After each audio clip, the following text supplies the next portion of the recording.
So last लेक्चरला आपण काय start केले, स्ट्रेन एनर्जी. आपण स्ट्रेन एनर्जी म्हणजे कुठली, जी तुमच्या स्ट्रेचिंगद्वारे तुम्ही जेव्हा एखादं मेटल किंवा एखादं रबर ज्यावेळेस तुम्ही स्ट्रेच करता, त्या स्ट्रेच केल्यानंतर त्या मटेरियलमध्ये किंवा त्या रबरमध्ये जी काही एनर्जी स्टोअर होते स्ट्रेचिंगमुळं, त्याच्या इलॉंगेशनमुळं जी कुठली एनर्जी स्टोअर होते ती म्हणजे स्ट्रेन एनर्जी. आता ह्याचं आपल्याला डेरिव्हेशन काढायचं आहे. मोबाईल ठेवा. आपल्याला काय काढायचं आहे, एनर्जी फाइंड आउट करायची आहे. मग आता एनर्जीसाठी फर्स्ट ऑफ ऑल काय लागणार, आपल्याला फोर्स लागणार आहे.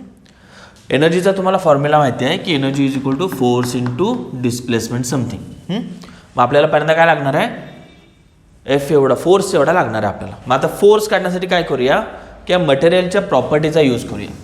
कुठली, यंग्स मॉड्युलस. आपण असं करूया की आपली बॉडी आहे असं अज्यूम करूया की आपली बॉडी जी आहे ती कशी लेंथवाईज स्ट्रेच करतोय आपण, लेंथवाईज स्ट्रेच करतोय असं आपण कन्सिडर करूया.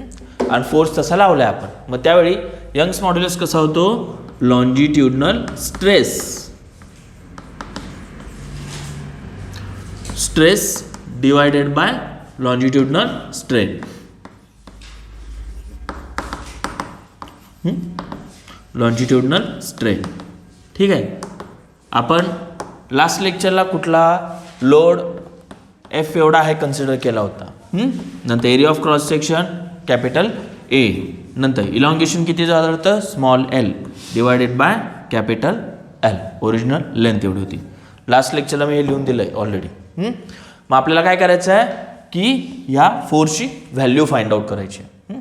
मग त्यासाठी पहिल्यांदा हे सिम्प्लिफाईड करून घेऊया. काय करूया, हे जे डिनॉमिनेटरचं डिनॉमिनेटर कॅपिटल एल आहे ना त्याला न्युमरेटरमध्ये न्यायचं. मग हे एफ इंटू एल आणि हा येतो खाली, एरिया खाली.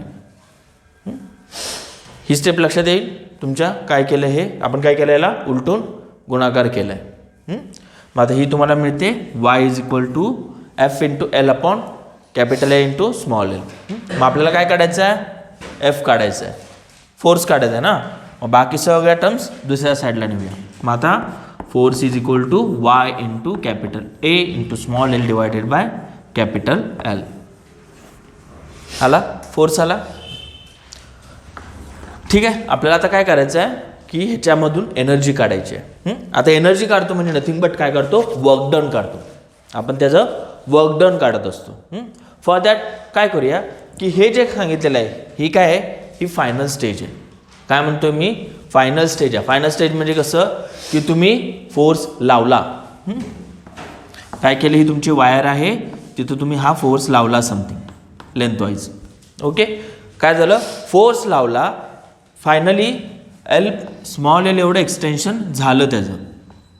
काय झालं, स्मॉल एल एवढं एक्सटेन्शन झालं आणि वायरचं एक्सटेन्शन पुढचं थांबलं. हे जे काढले हे कुठलं आहे, फायनल स्टेज आहे. फायनल स्टेज म्हणजे काय म्हणतो मी की स्मॉल एल एवढं एक्सटेन्शन त्याची झालेलं आहे आणि वायरचं पुढचं स्ट्रेचिंग थांबलं असं म्हणतो आपण. मग आपल्याला काय करायचं आहे की हे ह्याच्यामध्ये कुठं तर म्हणजे फायनल स्टेज याच्या अलीकडे आधी कुठेतरी एक डिस्प्लेसमेंट घ्यायची आहे.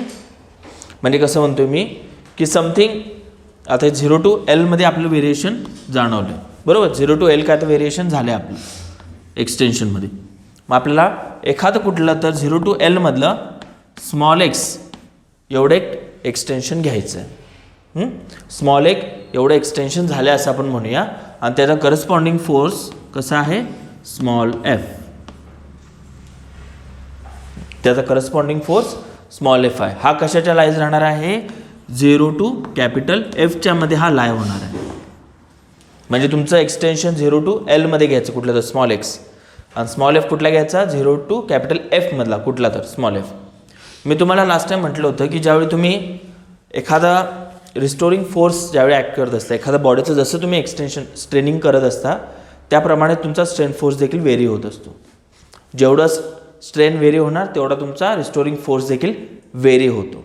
जेवढं स्ट्रेन जास्त तेवढाच रिस्टोरिंग फोर्स जास्त. मग त्यामुळे इथं कसं झालं की कॅपिटल स्मॉल एलसाठी तुमचं एक फोर्स किती आहे, रिस्टोरिंग फोर्स कॅपिटल एफ एवढा आहे. जेव्हा 0 असेल त्यावेळी तुमचा 0 रिस्टोरिंग फोर्स आहे. मग आपण काय केलं की इन बिटवीन कन्सिडर केलं आहे एक्सटेन्शन कुठलं, एक्स जे 0 टू एलमध्ये लाय होतं. मग त्याच्या करस्पॉन्डिंग स्मॉल एफ घेतला आहे फोर्स, तो कोणाच्या मध्ये राहतो आहे 0 टू कॅपिटल एफच्या मध्ये राहतो. हे लक्षात राहील. 0 टू कॅपिटल एफच्या मध्ये स्मॉल एफ फोर्स आहे ज्याचं करस्पॉन्डिंग डिस्प्लेसमेंट स्मॉल एक्स आहे. मग आपल्याला काय करायचं आहे की या स्टेजला ज्यावेळी तुमची डिस्प्लेसमेंट एक्स असेल, तुमचं एक्सटेन्शन एक्स असेल आणि फोर्स एफ असेल, त्यावेळेचा आपल्याला वर्क डन काढायचा. त्या टाईमचा, ज्या टाईमला तुमचं एक्सटेन्शन एक्स असेल आणि फोर्स एफ असेल, त्या टाईमला तुम्हाला वर्क डन काढायचं आहे. वर्क डन म्हणजेच नथिंग बट एनर्जी असते. फोर्स इंटू डिस्प्लेसमेंट म्हटलं ना, त्याला वर्क डन असंही म्हणतात, म्हणजेच एनर्जी काढणार आहे आपण. मग त्यासाठी काय लागणार आहे आपल्याला की त्याच्या करस्पॉन्डिंग पहिल्यांदा फोर्स आधी सांगावं लागेल. मग आता ते कसं सांगणार, या फॉर्म्युल्याचा यूज करू. कधी ज्यावेळी तुमचं स्मॉल एल एवढं एक्सटेन्शन होतं त्याचा करस्पॉन्डिंग फोर्स किती होता, कॅपिटल एफ. लक्षात येतं आहे. स्मॉल एलच्या करस्पॉन्डिंग फोर्स किती होता, कॅपिटल एफ. मग आपल्याला इथं स्मॉल एक्स घालायचं आहे फक्त. स्मॉल एक्स घातल्यानंतर कसं होणार आहे, Y A x divided by capital L. आणि याच्या करस्पॉन्डिंग फोर्स किती आहे, स्मॉल एफ. आपण कुठलंही एक एक्सटेन्शन घेतले 0 टू एल मधलं एक्स म्हणून, त्याचे करस्पॉन्डिंग फोर्स आपण स्मॉल एफ आहे असं कन्सिडर करूया. मग आपण हा फोर्स घेतलेला आहे जो करस्पॉन्डंट आहे एक्स एवढी डिस्प्लेसमेंट, एक्स एवढं स्ट्रेन तयार झालं असेल तुमच्या डायमेन्शनमध्ये, स्मॉल एक्स एवढं डिस्प्लेसमेंट झाली असेल त्यावेळेचं. मग त्यावरून आपल्याला वर्क डन काढायचं आहे. मग वर्क डनचा फॉर्म्युला काय आहे की वर्क डन म्हणजे नथिंग बट एनर्जी. तुम्ही किती काम केलं यालाच नथिंग बट एनर्जी किती स्पेंड केला असं म्हणतं. म्हणजेच work done is equal to energy येतं. मग त्याची कशी व्हॅल्यू आहे, फोर्स इंटू समजा डी एक्स एवढं फर्दर डिस्प्लेसमेंट झाली. डी एक्स एवढी फर्दर डिस्प्लेसमेंट झाली असं आपण कन्सिडर करूया. मग आता कसं होणार याचं की हे वर्क डन जे आहे ते ॲट त्या टायमिंगला आहे, फक्त त्या इन्स्टंटेनियस टायमिंगला तुमचा फोर्स एफ एवढा आहे, एक्सटेन्शन एक्स एवढा आहे आणि तुम्ही फर्दर डिस्प्लेसमेंट डी एक्स एवढी करणार आहात. म्हणजे त्याच्या पुढे थोडंसं डी एक्स एवढं डिस्टन्स वाढवणार आहात. मग आता तिथे ही व्हॅल्यू घालायची, Y A X upon L into D X. ठीक आहे. डी एक्स एवढी डिस्प्लेसमेंट आहे, हे एवढा तुमचा फोर्स आहे. लक्षात येतं आहे की बाहेर चाललं आहे डोक्याच्या, येतं आहे. हां. मग आता हे काय झालं तुमचं वर्क डन. कुठं, त्या छोट्याशा टाईम पिरियडमध्ये, त्या छोटासा टाईम आहे त्या छोट्याशा ह्याच्यामध्ये तुमचं एवढं वर्क डन आहे.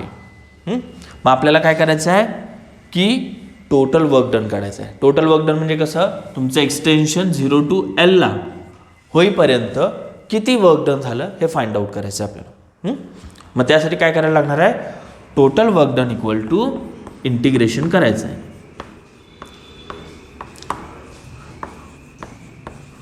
Total work done is equal to integration Y A X upon L capital L into D x.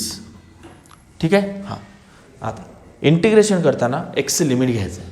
म्हणजे एक्स तुमची व्हेरी कुठून होते 0 टू एलपर्यंत. मगाशी कुठलं म्हटलं होतं मी, एक्स कुठला तर इन बिटवीन आहे पॉईंट. म्हणजे काय होतं की तुमचा एक्स ज्यावेळी 0 असेल त्यावेळी ही व्हॅल्यू असणार आहे आणि X is equal to L असेल त्यावेळी ही व्हॅल्यू असणार आहे. Final state initial equal to कसं असणार, एक्स इज इक्वल टू 0साठी आणि final X is equal to एलसाठी.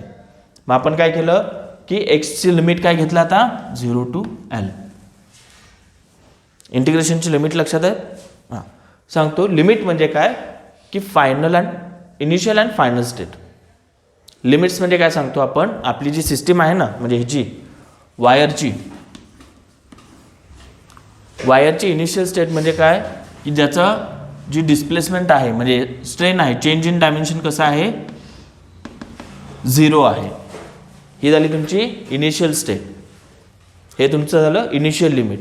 आणि फायनली काय होतं, तुमची बॉडी एक्सटेंड होऊन चेंज केवढा तयार होतो, तुमचं स्ट्रेन केवढं तयार होतं आहे स्मॉल एल एवढं. स्मॉल एल एवढं. मग आपल्याला काय सांगायचं आहे की इनिशियल आणि फायनल लिमिट. हे झालं तुमचं इंटिग्रेशनचं. म्हणजे इनिशियली स्टेट एवढी होती आणि सगळं चेंज वगैरे झाल्यानंतर फायनल स्टेटमध्ये एवढं डायमेन्शन आलं आहे. हे तुमचं एक्सचं व्हेरिएशन झालं 0 to L मध्ये. मग हे इथं आपण लिमिट घ्यायचं आहे 0 to L. 0 to L घ्यायचं आहे लिमिट. मग आता यानंतर कसं होणार मग पुढची स्टेप. मग टोटल वर्क डन कसं होणार मग. आता कसं आहे इथं हे विथ रिस्पेक्ट टू कसं आहे एक्स इंटिग्रेशन आहे. With respect to X integration आहे. आणि इंटिग्रेशनचा एक लॉ आहे काय. आता या आतमध्ये जे काय आहे ना ह्याच्यामध्ये ज्या फक्त एक्सच्या टर्म्स आहेत त्याच राहणार, बाकी सगळ्या बाहेर घेतात. मग जे एक्सवर रिलेटेड आहेत अशा फंक्शन. स्मॉल एक्सवर अजून कुठलं फंक्शन आहे का इथं. एक्स एक आहे, वायमध्ये एक्स नाही आहे, एमध्ये नाही आहे, एलमध्ये नाही आहे. मग आपण हे बाहेर घेऊ शकतो इंटिग्रेशनचे. मग आता वाय इंटू कॅपिटल एल हे आपण बाहेर घेणार directly. Y A divided by L into integration 0 to L x dx. आलं. हां, मी काल एक फॉर्म्युला दिला आहे. काय दिला होता तो. Integration x raised to n dx is equal to काय होतं x raised to n+1 divided by 2 होतं. सॉरी n+1 होतं. x raised to n+1 divided by n+1. मग आता n इज इक्वल टू 1 ठेवल्यावर काय होणार. n इज इक्वल टू 1 ठेवलं इथं समजा. x raised to 1 यांच्या जागी 1 ठेवलं काय होणार. x raised to 1 म्हणजे x येतो म्हणजे ही टर्म येणार ना. हां, मग आता इथं n इज इक्वल टू 1 टाकल्यानंतर काय होणार याचं total integration. x raised to 2 divided by 2. Girls आवाज येऊ दे जरा. काय होणार मग इंटिग्रेशन तुमचं total x raised to 2 divided by 2. मग आपल्याला ते इथं डायरेक्टली यूज करायचं आहे. मग हे काय होणार तुमचं Y A divided by capital L into x² divided by 2 0 to small L. आता हे लिमिट्स घालताना कसं करायचं असतं की final limit minus initial limit. म्हणजे काय म्हणतोय मी, तुम्ही हे जी लिमिट टाकणार आहे ना त्याच्यामध्ये काय करायचं Y A divided by capital L into square ब्रॅकेटमध्ये पहिल्यांदा हे लिमिट घालायचं. वरचं जे आहे ना ते पहिल्यांदा एक्सच्या जागी घालायचं. लक्षात येतं आहे. हां, हे जे एल आहे ते एक्सच्या जागी घालायचं. पहिल्यांदा अप्पर लिमिट आहे जे वरचं ज्याला आपण फायनल लिमिट म्हणतो ते पहिल्यांदा घालायचं. मग हे होतं L² बाय 2 आणि नंतर ही टर्म घालायची. ही जी काय आहे इनिशियल लिमिट ते इथं घालायचं एक्सच्या जागी घालायचं. म्हणजे -0 बाय 2.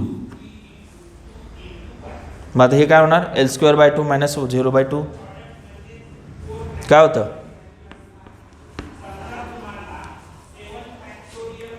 काय होतं 0 बाय 2 म्हणजे किती. हां, मग L² बाय 2 मायनस 0 किती होणार. काय L² बाय 2 मायनस 0 किती होणार. एखाद्या कुठल्याही नंबरमधनं 0मधनं मायनस केलं काय होणार आहे तोच नंबर मिळतोय ना. अरे काय चालू आहे तुमचा.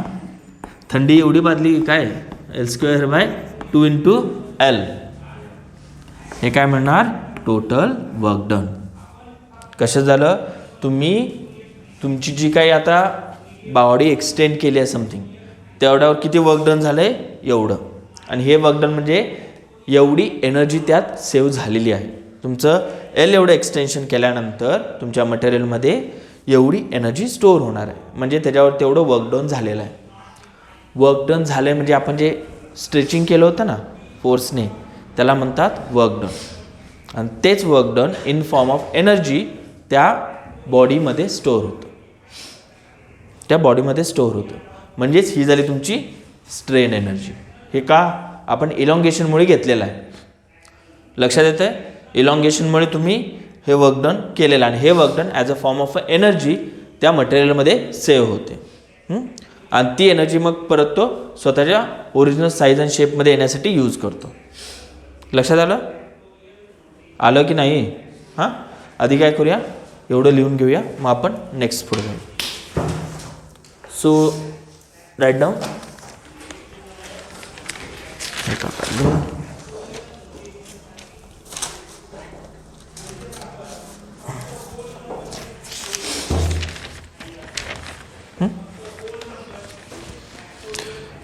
एफ काढलंय ना कॅपिटल एफ पर्यंत. Then write down the magnitude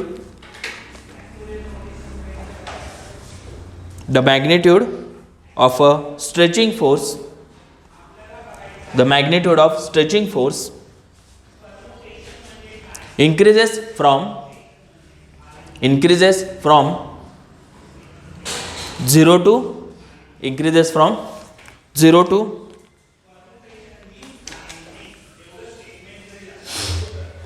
0 to capital F during elongation of wire.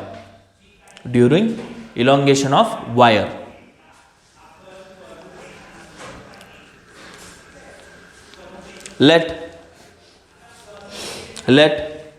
small f be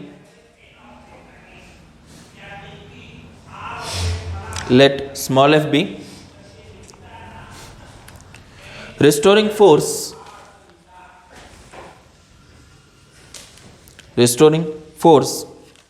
and x b and small x be corresponding extension. मग इथपर्यंत लिहून घ्या.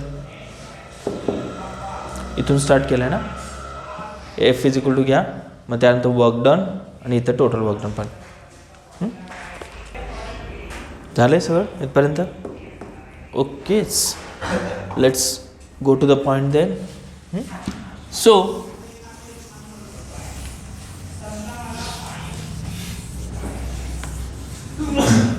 हळू टोटल वर्क डन काय केलं होतं आपण is equal to Y A L square divided by 2 into capital L.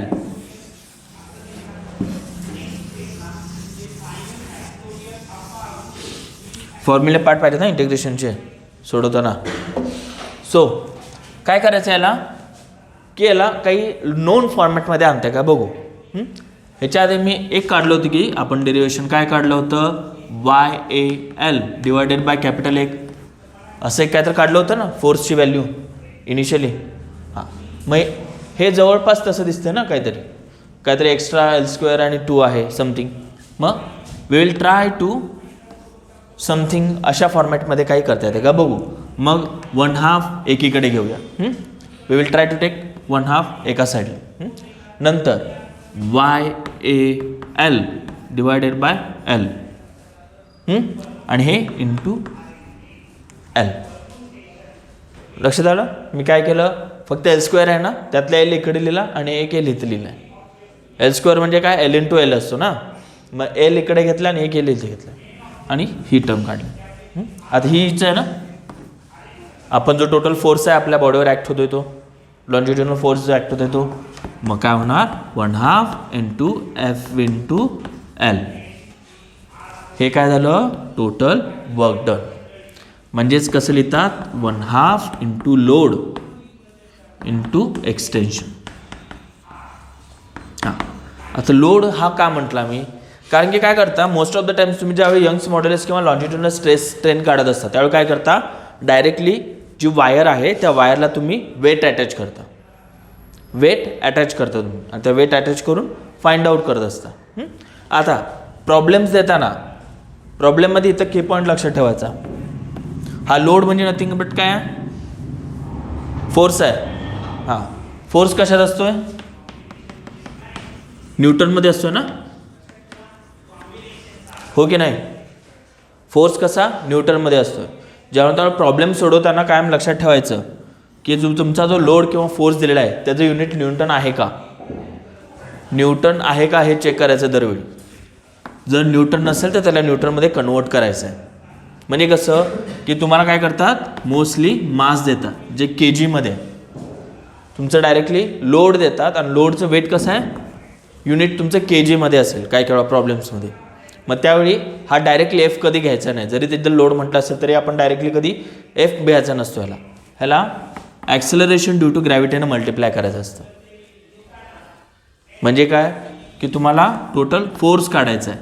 मग तो फोर्स कसा घेतात mass into acceleration due to gravity G म्हणतात त्याला. आणि जीची व्हॅल्यू SI साठी किती आहे 9.8 आहे. आणि जर तुमचा जर के जीमध्ये असेल तर 9.8मध्ये घ्यायचं. आणि ह्याचं युनिट टोटल काय होतं, के जी वेट. काय होतं, के जी वेट. आपण काय करायचं आहे, मास जो के जीमध्ये आहे त्याला परत फोर्समध्ये कन्वर्ट करून घ्यायचं आहे. कसं, 9.8 मल्टिप्लाय करायचं. कधी, ज्यावेळी तुमचं एस आयमध्ये असेल त्यावेळी मास. म्हणजे काय, मास जर के जीमध्ये असेल तर तुमचा जी कसा पाहिजे 9.8, आणि जर मास ग्रॅममध्ये असेल तर जी तुमचा किती पाहिजे 980 सेंटीमीटर पर सेकंड स्क्वेअर. लक्षात राहील ना, तिथे लिहून घ्या वरती. एस आयमध्ये, एस आय युनिटमध्ये जीची व्हॅल्यू किती आहे 9.8 metre per second square.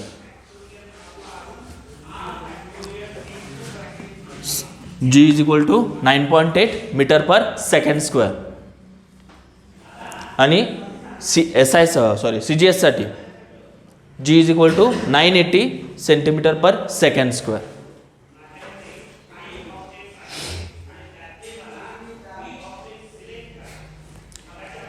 G is equal to 980 centimetre per second square. कशामध्ये, सी जी एससाठी.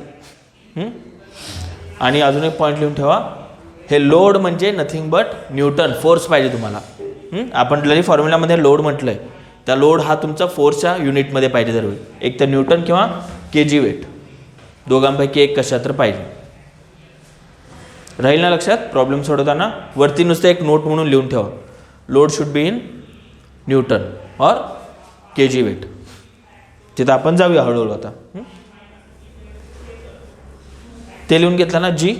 हां, सो काय करूया, आधी काय करूया, इथपर्यंत एक लिहून घेऊया. तुम्ही इथपर्यंत आलाय ना. हां, मग हे 2 स्टेप्स लिहून घ्या. इथपर्यंत लिहून घेतलं ना. हां, वरती नोटमध्ये लिहिलं आहे ना, load is in form of a Newton और के जी वेट. त्याचं युनिट दोघांपैकी एक पाहिजे. नसेल तर कन्वर्जन करायचं आहे तुम्हाला. कशाचा यूज करून, ॲक्सेलरेशन ड्यू टू ग्रॅव्हिटीचा यूज करून, जीचा. लक्षात राहील ना. हां, सो आता याच्या पुढे जाऊया.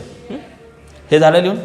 हां, आता यानंतर एक कमेंट करायचे, काय, आपण वर्क डन करतोय त्या वस्तूवर कसं, एक्सटेन्शन करून. आणि तीच work done in form of energy त्या मटेरियलमध्ये सेव्ह होते. आणि ते एनर्जी म्हणजे स्ट्रेन एनर्जी. सो खाली सेंटेन्स लिहा,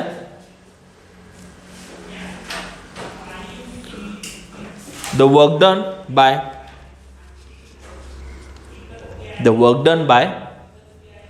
stretching force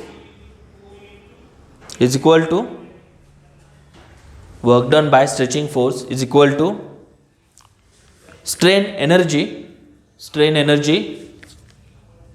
gained by wire. Therefore strain energy equal to 1/2 into load into extension. Therefore strain energy equal to 1/2 into load into extension.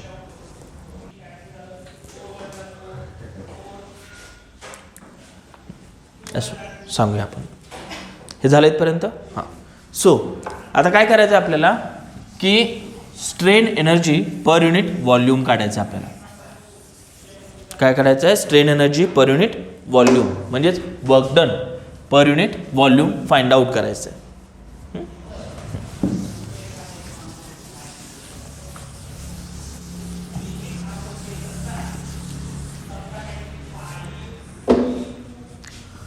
Work done per unit volume.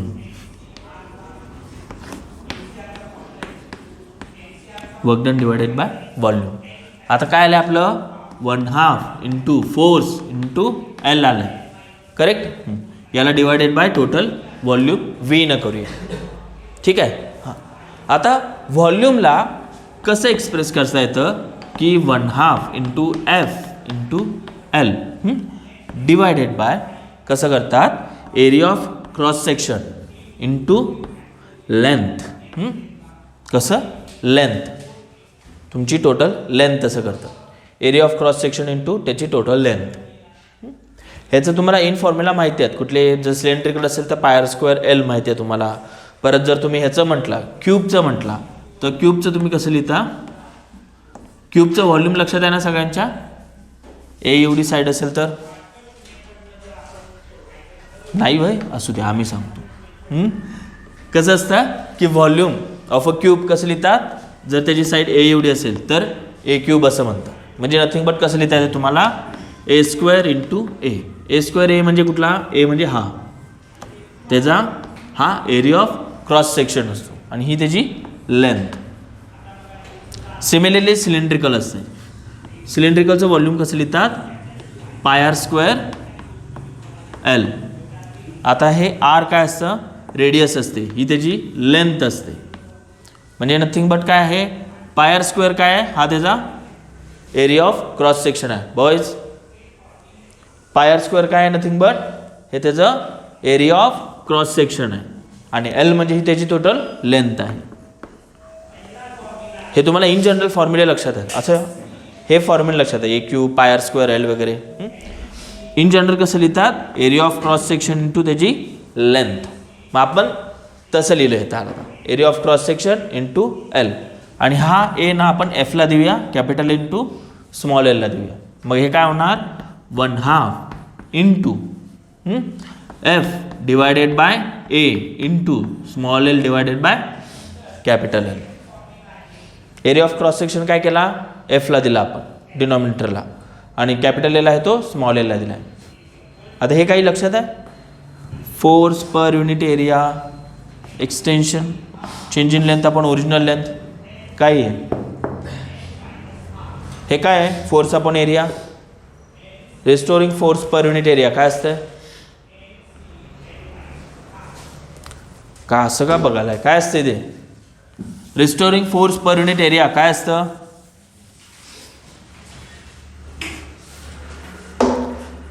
काय असतंय बालक हो, restoring force per unit area.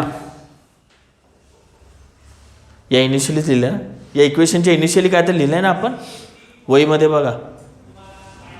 वहीमध्ये एक्सटेन्शनला सुरुवातीला longitudinal stress divided by longitudinal strain. काय त्यातलं हे, F divided by ए काय स्ट्रेस आहे.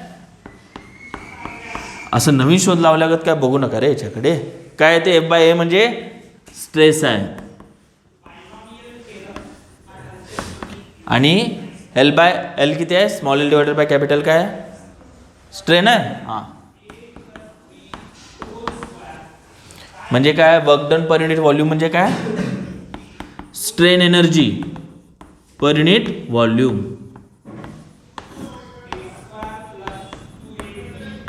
Strain energy per unit volume राहील लक्षात. Strain energy per unit volume म्हणजे काय, 1/2 इंटू स्ट्रेस इंटू स्ट्रेन. हे एफ बाय ए म्हणजे स्ट्रेस आणि small L divided by capital L म्हणजे स्ट्रेन. यालाच आपण आता वाय मध्ये लिहिता येते का बघूया. वायचं कसं आहे, Y is equal to stress upon काय, Young's modulus is equal to काय लिहिलंय, अरे आत्ता तर वाचलाय ना. हां वाय इज इक्वल टू काय, यंग्स मॉड्युलस इक्वल टू काय आहे, हां स्ट्रेस अपॉन, अरे काय आत्ता झोपा गेल्या नाहीत काय, अच्छा जागे हो.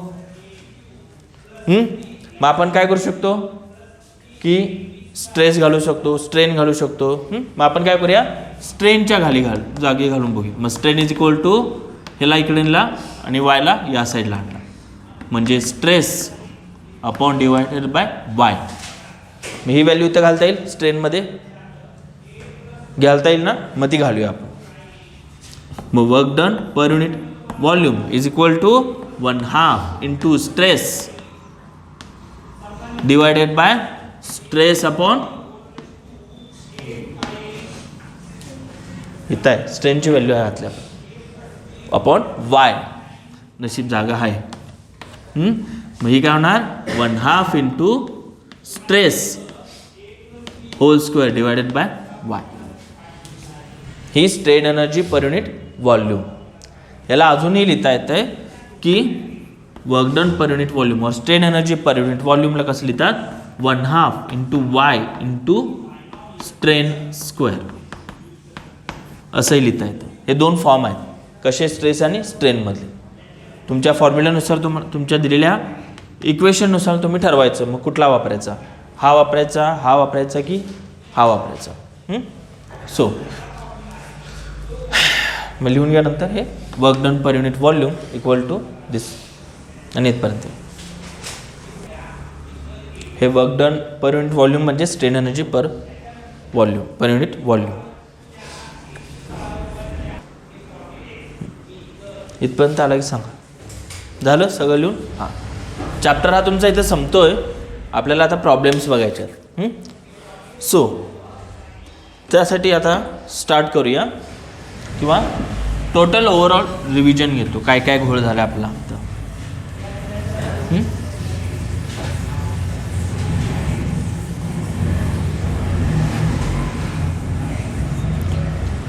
फॉर्म्युलांची रिव्हिजन एकदा मारूया मग आपण पुढे जाऊया. सो बेसिक काय आहे तुमचं की स्ट्रेस अँड स्ट्रेन. तुमच्या ह्या दोन कन्सेप्ट्स आहेत त्या जास्त इम्पॉर्टंट आहेत. काय स्ट्रेस आणि स्ट्रेन. स्ट्रेस म्हणजे काय restoring force per unit volume, restoring force per unit area याला म्हणतात stress.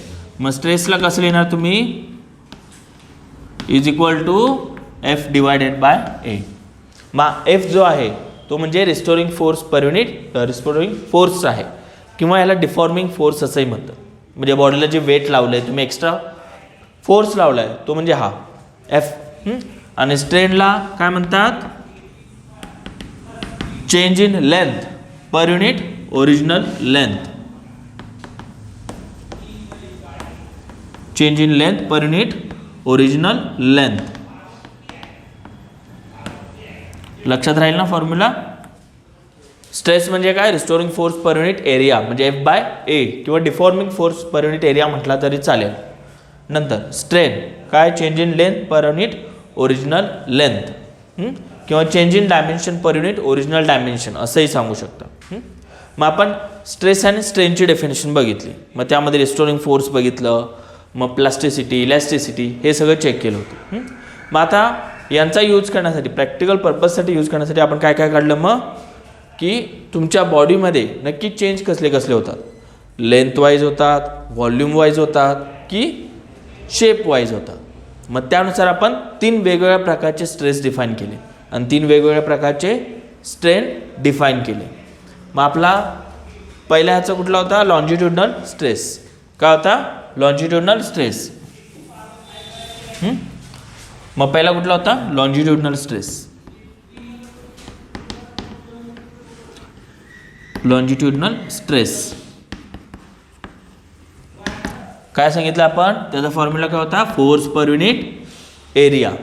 Force per unit area होता. नंतर लॉन्जिट्युडनल स्ट्रेन. लॉन्जिट्युडनल स्ट्रेन काय होतं change in length divided by original length. आहे ना लक्षात. काय गजनीसारखं विसरलंय 15 दिवसात. लॉन्जिट्युडनल स्ट्रेन लॉन्जिट्युडनल स्ट्रेस हे अलॉंग लेंथ वाईज आपण म्हटलं होतं. त्यानंतर व्हॉल्यूम ज्यावेळी चेंज होतो तुमचा त्याला म्हणतात व्हॉल्यूम स्ट्रेस आणि व्हॉल्यूम स्ट्रेन. ज्यावेळी तुमचं व्हॉल्यूम चेंज होतं तुमच्या डिफॉर्मेशन फोर्समुळं तुमची साईज चेंज होते, शेप सेम राहतो म्हणजे व्हॉल्यूम चेंज होतं, अशा वेळी तुम्हाला म्हणतात व्हॉल्यूम स्ट्रेस. व्हॉल्यूम स्ट्रेस त्याला कसं लिहितात चेंज इन प्रेशर किंवा प्रेशर असंही म्हणतात डीपी. डीपी हा फॉर्म्युला होता तुमचा. Volume stress is equal to DP म्हणजे चेंज इन प्रेशर म्हणा किंवा जस्ट प्रेशर म्हटलं तरी चालेल. त्या ज्या ॲटमॉस्फिअरमध्ये तुमचं हे आहे ऑब्जेक्ट आहे त्या ऑब्जेक्टवरचं प्रेशर आणि नंतरचं होतं व्हॉल्यूम स्ट्रेन. व्हॉल्यूम स्ट्रेन काय होतं change in dimension per unit original dimension D V by V. आहे ना ध्यानात का गया सब. नंतर उडला कुठला शेअरिंग स्ट्रेस. शेअरिंग स्ट्रेस काय होता की tangential force per unit area. काय होतं? Tangential force per unit area होतं. आहे ना लक्षात? टेंजेन्शियल फोर्स यूज करायचा आहे कुठला? जो या सरफेसला पॅरलल होता आणि बरोबर त्याला टच होऊन गेला आहे, त्याला म्हणतात tangential force. Tangential force per unit area. आणि शेअरिंग स्ट्रेन,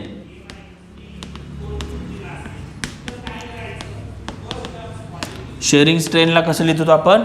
टॅन थिटा किंवा जस्ट थिटा म्हणतो.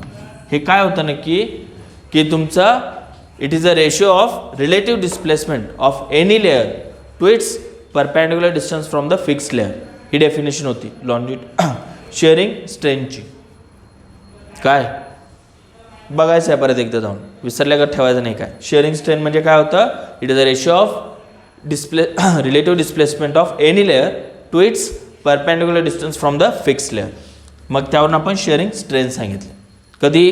ज्यावेळी बॉडीचं ज्यावेळी तुमचा जस्ट शेप चेंज होतो, म्हणजे ज्यावेळी तुम्ही असा फोर्स लावता त्यावेळी कसं ऑब्जेक्टचं शेप चेंज होतो समथिंग. हां, असा लेअर डिस्प्लेस झाला की लेअर डिस्प्लेस झाल्यानंतर जे काही स्ट्रेन तयार होतं तो म्हणजे शेअरिंग स्ट्रेन.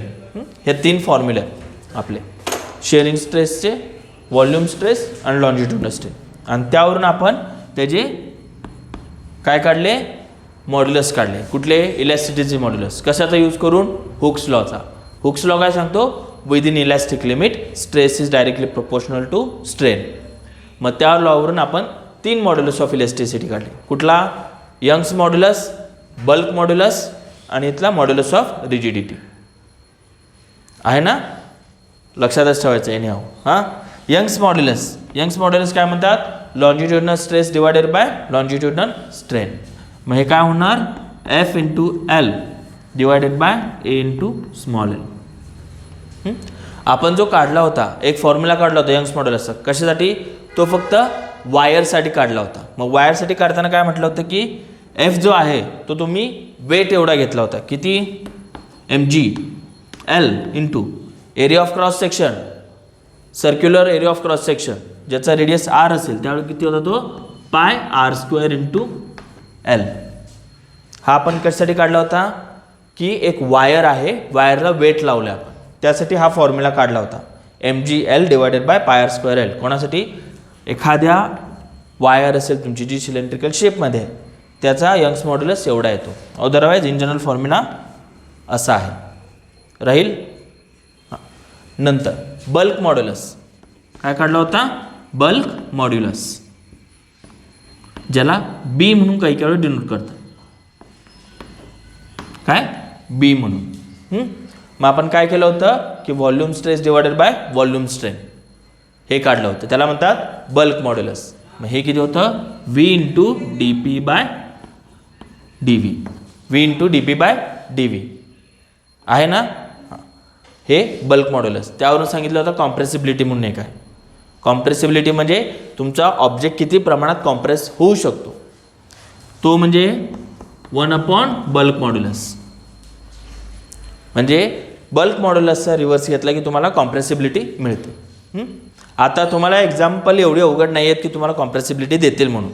काही काही एक्झाम्स तुम्हाला डायरेक्टली कॉम्प्रेसिबिलिटी देतात आणि त्यावरून बल्क मॉड्युलस फाइंड आउट करायला सांगतील.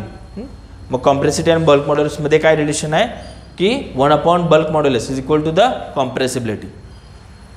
राहील ना? हां, ठेवायचंच आहे ध्यानात ते. नंतर मॉड्युलस ऑफ रिजिडिटी.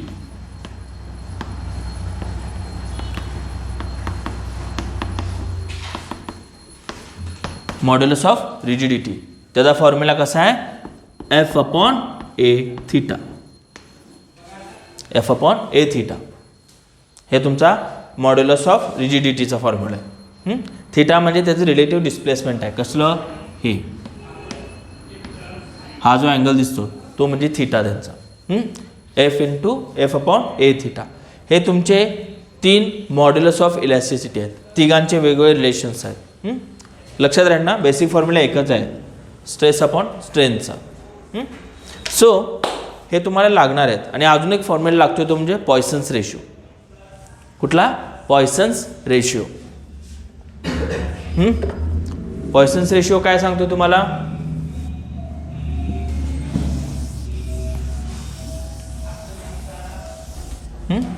पॉइसन्स रेशिओ काय सांगतो? Lateral strain.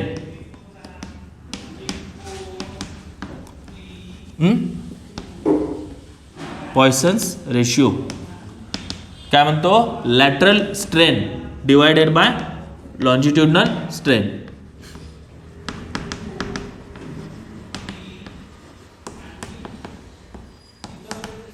म्हणजे काय सांगतो की जेव्हा तुम्ही वायर कन्सिडर करताना त्या वायरचं जेव्हा तुम्ही एक्सटेन्शन घेता किंवा ताणता त्यावेळी काय होतं? त्याचा एरिया ऑफ क्रॉस सेक्शन देखील कमी होतो आणि लेंथ पण वाढते. मग एरिया ऑफ क्रॉस सेक्शनमध्ये जो चेंज होतोय त्याला म्हणतात लॅटरल स्ट्रेन आणि लेंथमध्ये जो चेंज होतोय तो म्हणजे लॉन्जिट्युडनल स्ट्रेन. राहील ना? हां. मग आता हे काय होणार तुमचं? जर डी एवढा चेंज झाला असेल, स्मॉल डी एवढा, कशामध्ये?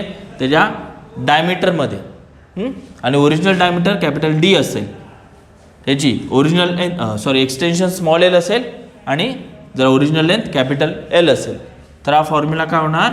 D L divided by capital D into small L.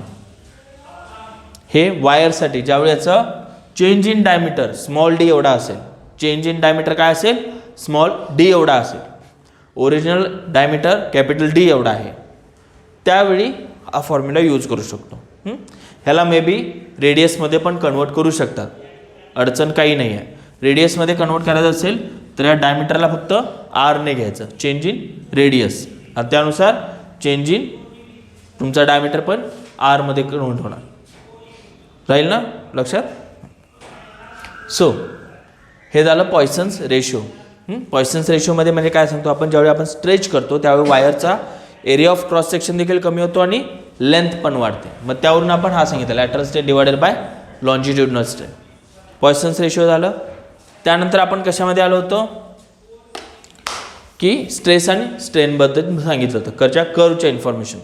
मग तुमचं एखाद्या ऑब्जेक्टचं, एखाद्या मटेरियलचं स्ट्रेस 0 असल्यापासून ते ब्रेकिंग पॉईंटपर्यंतचं आपण काय बघितलं होतं? एक व्हेरिएशन किंवा त्याचं नेचर बघितलं असतं की स्ट्रेस वर्सेस स्ट्रेन कसा होतो.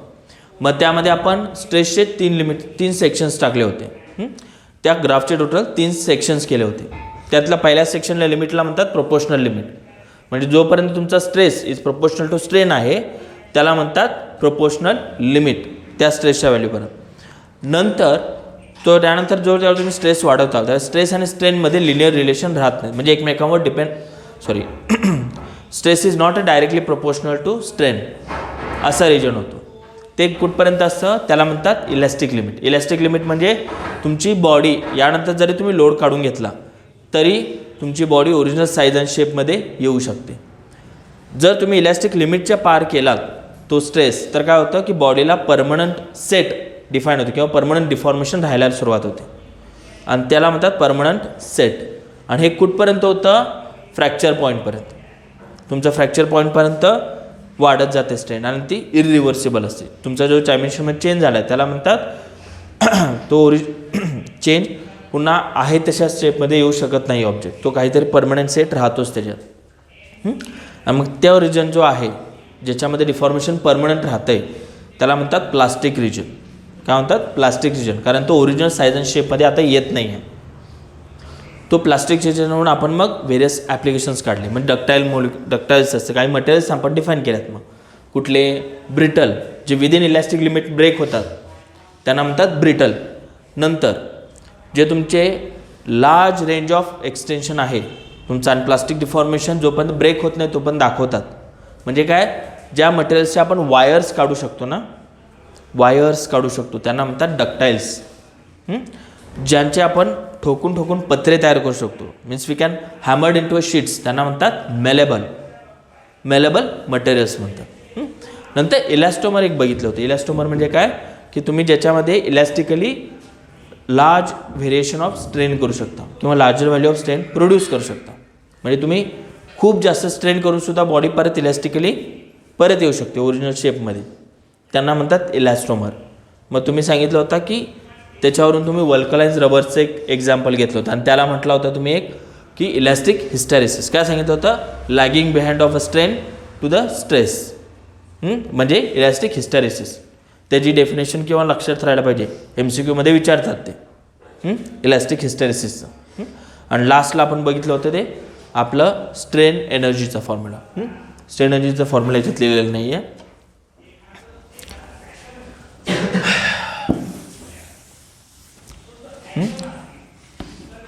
स्ट्रेन एनर्जी, मी स्ट्रेन एनर्जी म्हणतो हां, पर युनिट व्हॉल्यूम असं काही म्हटलेलं नाही आहे. Strain energy is equal to 1/2 into force into extension. Force into extension. आता दरवेळी स्ट्रेस किंवा स्ट्रेन एनर्जी काढताना कायम लक्षात ठेवायचं, जो फोर्स आहे त्याचं कंपल्सरी युनिट न्यूटनमध्ये दिलेला असायला पाहिजे. के जी वगैरे नको, के जी नको आहे. के जी वेट किंवा न्यूटन चालून जाईल, पण के जी असेल तर चालणार नाही. मग त्याला ॲक्सिलरेशन ड्यू टू ग्रॅव्हिटीमध्ये मल्टिप्लाय करून त्याला के जी वेटमध्ये कन्वर्ट करावं लागेल. मग तो तुम्हाला देणार टोटल फोर्स. लक्षात राहील ना. स्ट्रेसमध्ये आणि स्ट्रेन एनर्जीमध्ये तुम्हाला फोर्स वापरायचा आहे, वेट नाही. फोर्स कंपल्सरी काढायचा आहे. लक्षात राहील. मग आता प्रॉब्लेम्स बघूया. मग तुमच्या ह्याच्यामधला 11वा नंबरचा प्रॉब्लेम घ्या. लिहून देणारच आहे. अ rubber band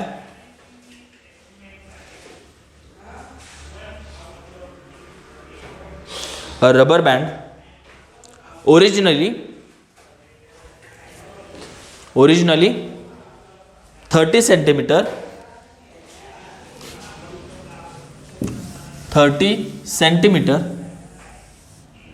is 30 centimeter long is stretched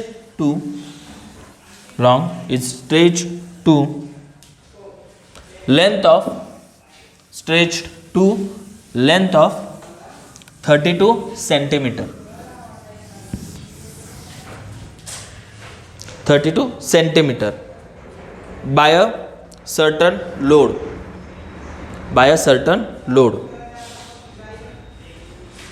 What is a strain produced? What is strain produced?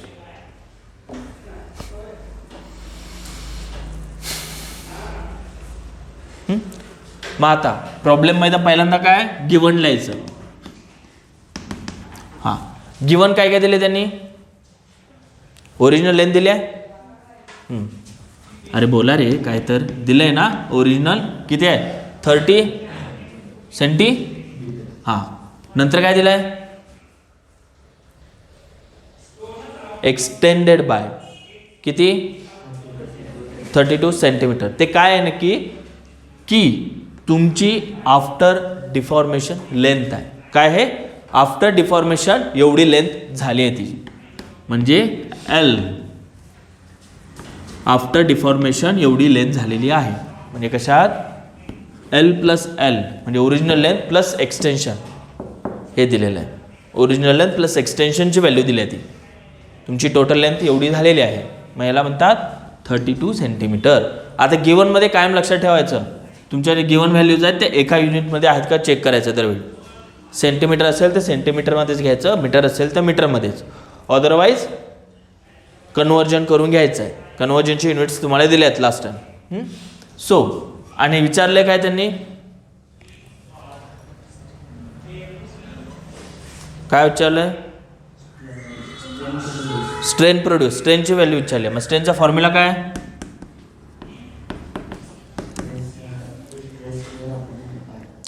Change in length upon स्ट्रेनचा फॉर्म्युला रे. लॉन्जिट्युडनल स्ट्रेनसाठी जे आपण घेतो ना तो फॉर्म्युला. इथं तुम्हाला लॉन्जिट्युडनल स्ट्रेन विचारली आहे. लॉन्जिट्युडनल स्ट्रेन काय सांगतो आपण? चेंज इन लेंथ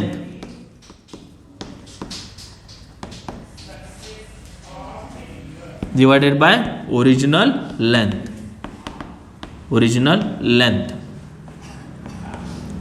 ठीक आहे. Change in length divided by original length. आता आपल्याला काय काढायचं आहे? आपल्याकडे ओरिजिनल लेंथ आहे ऑलरेडी. ठीक आहे, काय अडचण नाही. आपल्याला काय काढायचं आहे? फक्त पहिल्यांदा आधी चेंज इन लेंथ. मग चेंज इन लेंथ कसं काढणार?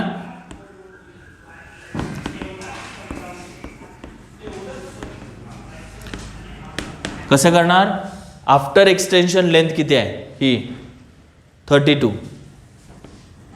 आणि ओरिजिनल लेंथ किती आहे 30, म्हणजे किती होणार चेंज इन लेंथ किती आहे तुमची 2 सेंटीमीटर. लक्षात आलंय. तुम्हाला प्रॉब्लेममध्ये देताना आफ्टर एक्सटेन्शन टोटल लेंथ दिली आहे, तुमचं वेट अप्लाय केल्यानंतर टोटल लेंथ दिली आहे, त्यामध्येच तुमचं एक्सटेन्शन इन्क्लूड झालेलं आहे आणि मग त्यावरून आपण एक्सटेन्शन फाइंड आउट केले. मग स्ट्रेन इक्वल टू काय होणार, मग आपल्याकडे चेंज इन लेंथ आहे आता 2 डिवायडेड बाय ओरिजिनल लेंथ किती आहे 30, मग काय होणार 1/50. ठीक आहे 1/50. मग आता ह्याला असं लिहिता येईल,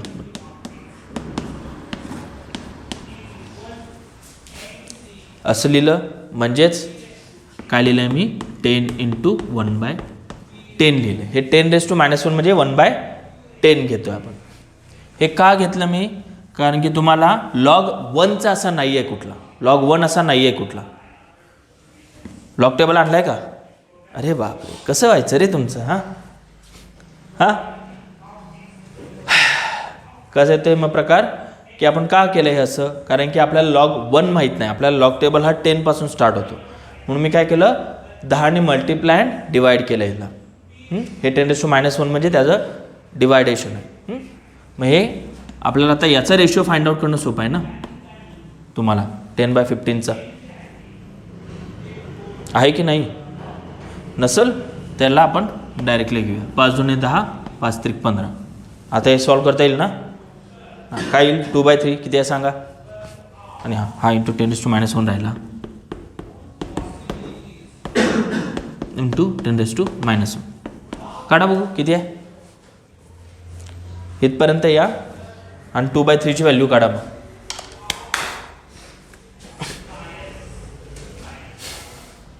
अरे सोडवा रे, तिथं काढ की 2/3ची व्हॅल्यू किती आली आहे, किती आलं फायनली. हां आणि 10⁻⁻1ला कुठे विसरलंस, 10⁻⁻1ला त्या विसरू नका, नाही त्या एक्झाममध्ये दरवेळी विसरशिला.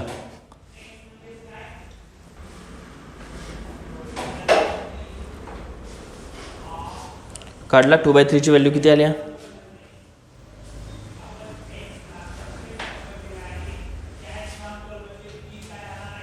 अरे तेवढं तरी येते की नाही डिव्हिजन 2/3ची किती येते, झालं की नाही, किती आलं. अरे एवढं तर सिम्पल करायचं आहे, 2ला 3ने डिवाइड करायचं, काय येतं. हां म्हणजे काय होणार ते 6 7 0.666 असं रिकरन्स येते ना, 0.0666 समथिंग वाढत जातं. मग अशा वेळी काय करतात की जर याला सिग्निफिकंट फिगर्स असं म्हणतात, डायरेक्टली काय करतात की तुम्हाला हे 2पर्यंत जर करायचं असेल, हे 2पर्यंतच तुम्हाला कन्वर्जन करायचं असेल तर त्याच्या पुढचा नंबर चेक करतात. तुम्हाला नंबर समजा डेसिमल पॉईंट नंतर 3 डिजिट्सपर्यंत लिहायचं आहे आन्सर, तर काय करतात चौथं डिजिट चेक करतात. चौथं डिजिट 5 किंवा 5पेक्षा जास्त असेल ना तर ह्या डिजिटमध्ये एक संख्या वाढवतात, 1ने वाढवतात. म्हणजे कसं होतं हे 0.067 असं करतात. जर हा नंबर 5 किंवा त्याच्यापेक्षा जास्त असेल तर त्याच्या इनिशियल डिजिट्समध्ये 7 घेतात आणि पुढचं कॅन्सल आउट करतात किंवा लिहित नाही. आणि जर 5 त्याच्यापेक्षा लहान असेल, 5पेक्षा लहान असेल तर हे डायरेक्टली निग्लेक्ट करतात. डायरेक्टली आपण 0.066 असं लिहू शकतो जर 5पेक्षा कमी असेल तरच. हे राहील ना, हे सिग्निफिकंट फिगर्समध्ये जास्त इम्पॉर्टंट पडतं. तुम्हाला आन्सर केवढ्या डिजिट्सपर्यंत पाहिजे त्यावरून ठरवायचं. 5 किंवा 5पेक्षा जास्त असेल तर इनिशियल डिजिटमध्ये 1 ॲड करायचा, पुढचं निग्लेक्ट करायचं. आणि 5पेक्षा लहान असेल तर मग पुढच्या सगळ्याच गोष्टी निग्लेक्ट करायच्या. राहील लक्षात. लिहा मग नेक्स्ट प्रॉब्लेम नंबर 12. बुकमधला प्रॉब्लेम नंबर 12 घ्या.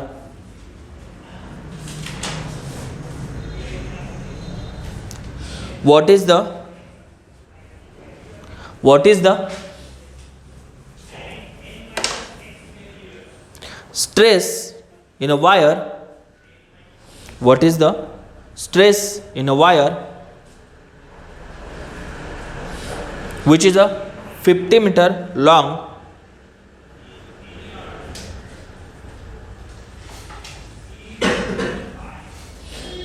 which is a 50 meter long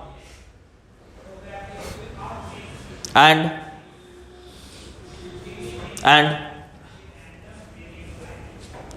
0.01 centimeter square in a cross section, if the wire bears bears a load of 100 kg, load of 100 kg.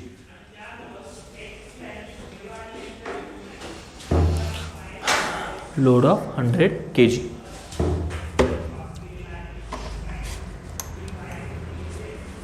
Load of 100 kg. डोक्याला हात लावू नका, अजून बरेच ताप यायच्यात आयुष्यात.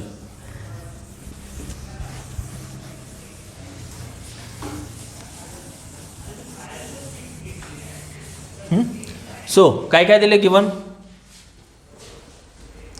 काय काय प्रॉब्लेम मध्ये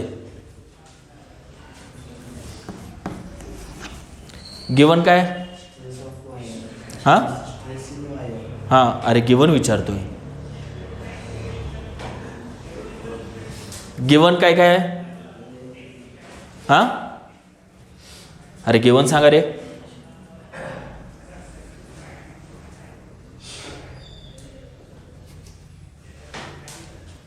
काय आहे गिवन? अरे आत्ता तर प्रॉब्लेम लिहून दिलाय ना.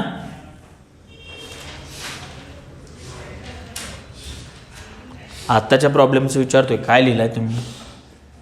ओरिजिनल लेंथ किती आहे? एरिया ऑफ क्रॉस सेक्शन किती आहे? 0.01. आणि काय दिलंय? लोड दिलाय. युनिट काय? 100 kg. आता आपल्याला काय लागणार आहे? काय विचारलंय? स्ट्रेस विचारलाय. काय? Force per unit area. आता पहिल्यांदा फोर्स फाइंड आउट करायचा लागणार आहे. कशाचा यूज करून? या लोडचा. लोड कशात आहे? कन्वर्ट कशात करायचं आहे मग? की न्यूटन किंवा केजी वेट. कसं करणार? त्याला कितीनं मल्टिप्लाय करणार? कशात आहे? केजी मध्ये आहे ना. मग केजी मध्ये असताना कितीनं मल्टिप्लाय करणार? 9.8. म्हणजे हे 100 इंटू 9.8. ठीक आहे. हे 100ला कसं लिहितात? 10⁻². 9.8 इंटू 10⁻². मी असं का लिहितोय लक्षात येईल थोडा वेळ. 10⁻². ठीक आहे. आता ह्या सगळ्यांकडे बघा. एक तर आली क्वांटिटी. हे काय आहे? मीटर्समध्ये आहे. हे केजी मध्ये आहे. पण हे कशात आहे? कशात कन्वर्ट करायला लागणार मग? मीटरमध्ये. मग हे 10⁻² सेंटीमीटर स्क्वेअर आहे. म्हणजे काय होणार आहे? सेंटीमीटरला मीटरमध्ये कसं लिहितात? 10⁻? किती? सेंटीमीटरला मीटरमध्ये कन्वर्जन कसं लिहितात? किती लिहितात? 1 metre is equal to 10⁻² centimetre. मग 1 सेंटीमीटर इज इक्वल टू किती मीटर होणार? त्याला फक्त इकडं डिवाइड करायचं. मग काय होणार आहे? 1/10⁻² म्हणजे 10⁻² मीटर. काय म्हणतात? 10⁻² मीटर. आणि काय आहे इथं? स्क्वेअर आहे ना. मग तो लिहायचा इथं. सेंटीमीटर स्क्वेअर असेल तर त्याचा स्क्वेअर करायचा. आणि हे होतंय मग मीटर स्क्वेअर. मग किती होणार? 10⁻²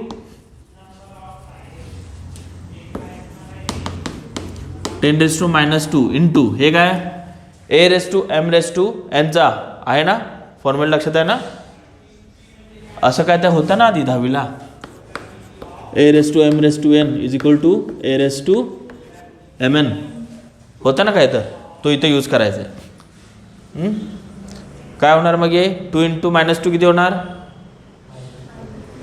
-2 म्हणतो प्लस नाही म्हणतो, 2 × -2 किती होणार आहे -4.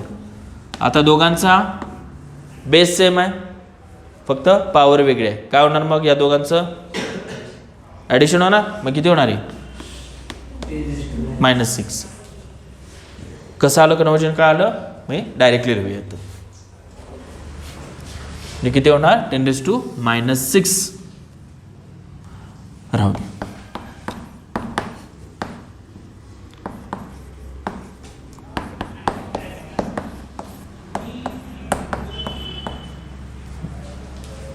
ठीक आहे. सो आता आपल्याला काय काढायचं आहे, स्ट्रेस फाइंड आउट करायचं आहे. कसं करतात, फोर्स पर युनिट एरिया. ठीक आहे. फोर्स किती आपला 9.8 × 10⁻², डिवायडेड बाय एरिया किती काढला आपण 10⁻⁻6. ठीक आहे. हे आलं, काय आलं तुम्हाला, कसं लिहिलं आहे आपण 9.8 × 10⁻² डिवायडेड बाय 10⁻6. ओके. हां, मग आता ह्या 10⁻6 ला आपण लिहितो कसं नक्की, 9.8 × 10⁻² डिवायडेड बाय 1/10⁻6. मी मागाशी म्हटलं होतं 10⁻6 म्हणजे 1 डिवायडेड बाय समथिंग. मग आता हे डिनॉमिनेटरचा डिनॉमिनेटर आहे, मग कुठे जाणार आहे, न्यूमिनेटरला जाणार. मग डायरेक्टली आपण लिहू शकतो नाही तर 10⁻6. मग काय होणार आहे, तर स्ट्रेस किती होणार मग आता, आंबा गर्ल्स काय झालं, आता याचं युनिट काय येणार आहे,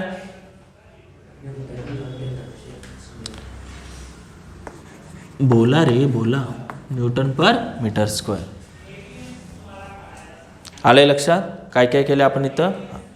सो राईट डाऊन.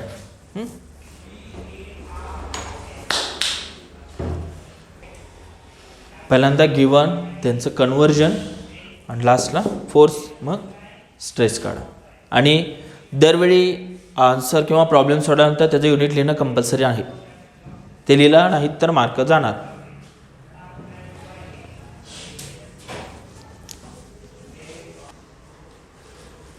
झालं.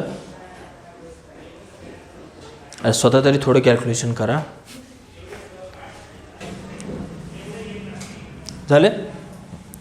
नेक्स्ट प्रॉब्लेमकडे जाऊया मग.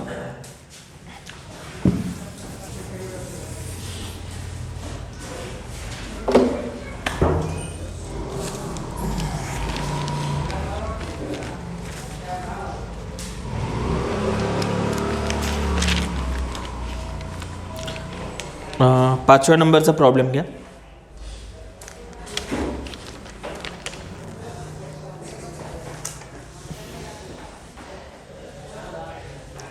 Calculate the work done.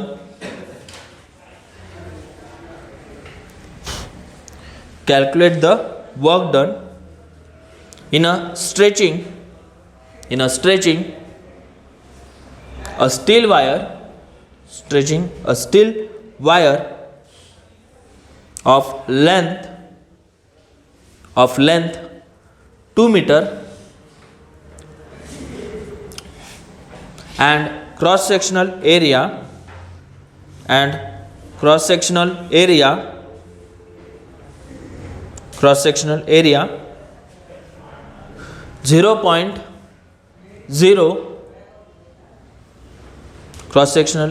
0.0225 millimeter square.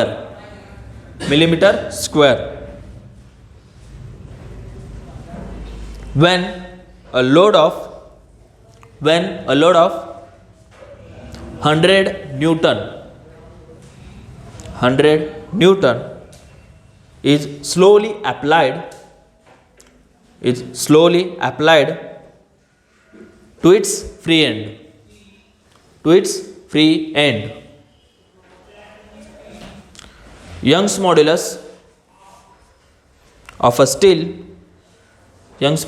steel is equal to 2 into 10 raised to 11. 2 into 10 raised to 11 Newton per meter square. Newton per metre square. ठीक आहे. प्रॉब्लेम मध्ये काय काय दिले मग?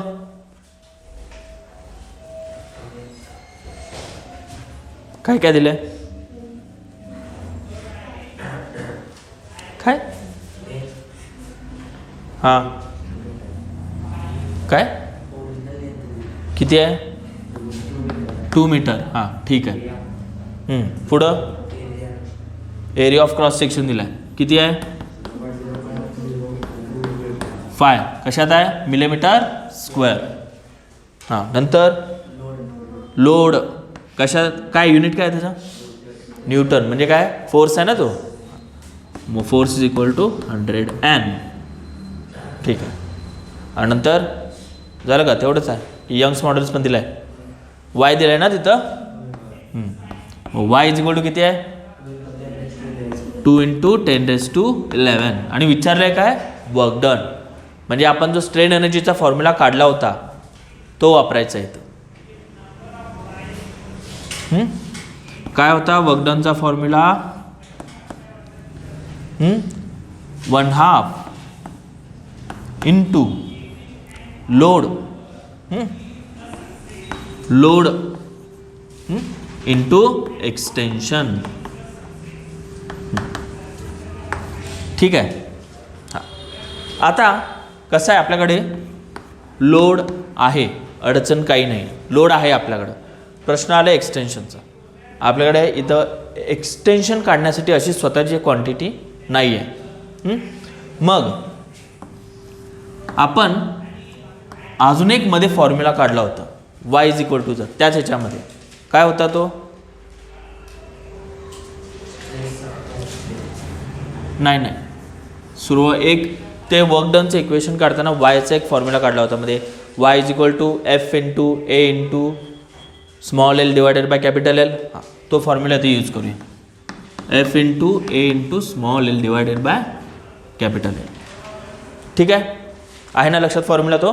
हां नसेल तरी आठवण करून घ्यायचा आता. आता इथं एक्सटेन्शन आहे ना या फॉर्म्युलात? एक्सटेन्शन आहे ना? हां मग काय करूया की आपल्याकडे आता सध्या एक्सटेन्शन काढणं पॉसिबल नाही आहे. आणि जरी काढायचं म्हटलं तरी बरंच मोठं होणार ते. का? कारण की मग आपल्याला फोर्स आपण एरिया काढायला लागेल, वाय घ्यायला लागेल, मग स्ट्रेन काढायला लागेल, मग स्ट्रेनवरनं परत एक्सटेन्शन काढायला लागेल. ती बरीच मोठी प्रोसेस होणार. मग त्या जागी काय करूया? हा फॉर्म्युला यूज करूया. का? कारण आपल्याकडे यंग्स मॉड्युलस आहे, फोर्स आहे, एरिया ऑफ क्रॉस सेक्शन आहे, एल आहे. मग आपण डायरेक्टली एक्सटेन्शन काढूया. एक्सटेन्शन काय होणार मग? Y is equal Y into capital L divided by F into A. जरा फॉर्म्युला काय हाच आहे ना?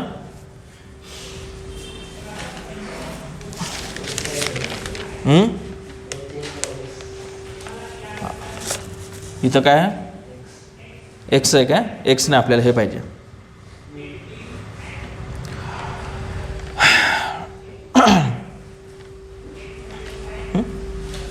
Y is equal to F L upon A L येते. ठीक आहे. इथं छोटासा दुसरा फॉर्म्युला यूज करावा लागेल अजून एक.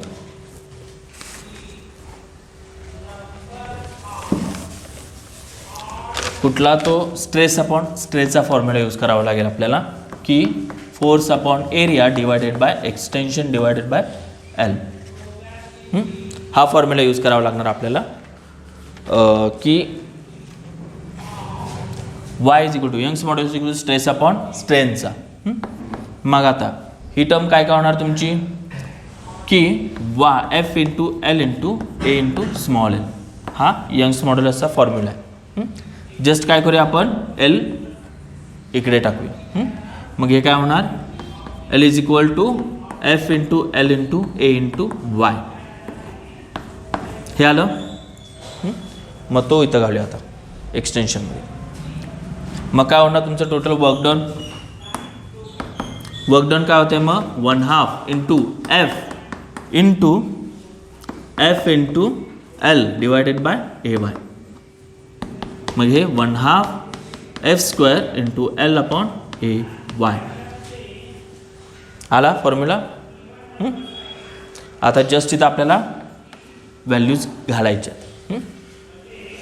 आपल्याला व्हॅल्यू घालायच्या. फक्त काय करा, व्हॅल्यू घालायच्या आधी याचं कन्व्हर्जन इम्पॉर्टंट आहे. फॉर्म्युला तर आलं ना लक्षात. हां, आता फॉर्म्युल्यामध्ये घालताना कायम चेक करायचं की सगळ्यांचं युनिट आहे का एकसारखं. Newton per metre square. आपलं दरवेळी हे युनिट सेम आहे की वेगळं आहे की काय आहे दरवेळी चेक करायचं आपलं. सो ह्याचं युनिट कसं आहे आता हे मिलीमीटरमध्ये आणि हे बाकीचे कसे आहेत न्यूटनमध्ये आहेत ना. हां, मग ह्याला आपण पहिल्यांदा मीटर्समध्ये कन्वर्ट करून घ्यावं लागेल मिलीमीटरला. मग 1 मिलीमीटर इज इक्वल टू किती सांगितलं होतं मी 10⁻³ metre. 1 millimetre is equal to 10⁻³ metre. Correct. हां, मग एरिया ऑफ क्रॉस सेक्शन काय होणार 0.0225 इंटू 10⁻³ होल स्क्वेअर राहील ना. हां, मग आता जस्ट सोडवायचं आहे. मग हे 0.0225 इंटू 10⁻⁶ हा एरिया ऑफ क्रॉस सेक्शन झाला मीटर स्क्वेअरमध्ये आहे ना. हां, मग आधी काय करा की हे गिवन आणि त्यानुसार हे वर्कडनचा फॉर्म्युला मॉडिफाय करून इथपर्यंत लिहा. मग आपण त्यात व्हॅल्यूज टाकू उरलेल्या.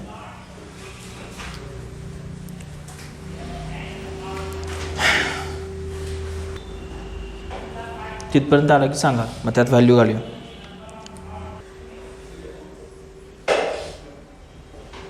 झालं.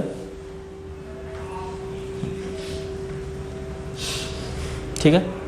आता त्यात व्हॅल्यूज पुट करूया. सो व्हॅल्यूज पुट करताना आता काय काय लागेल आपल्याला, कसं कसं लागेल.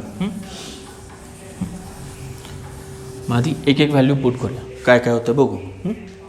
So work done equal to 1/2 into F किती आपला 100चा स्क्वेअर लेंथ 2 आहे.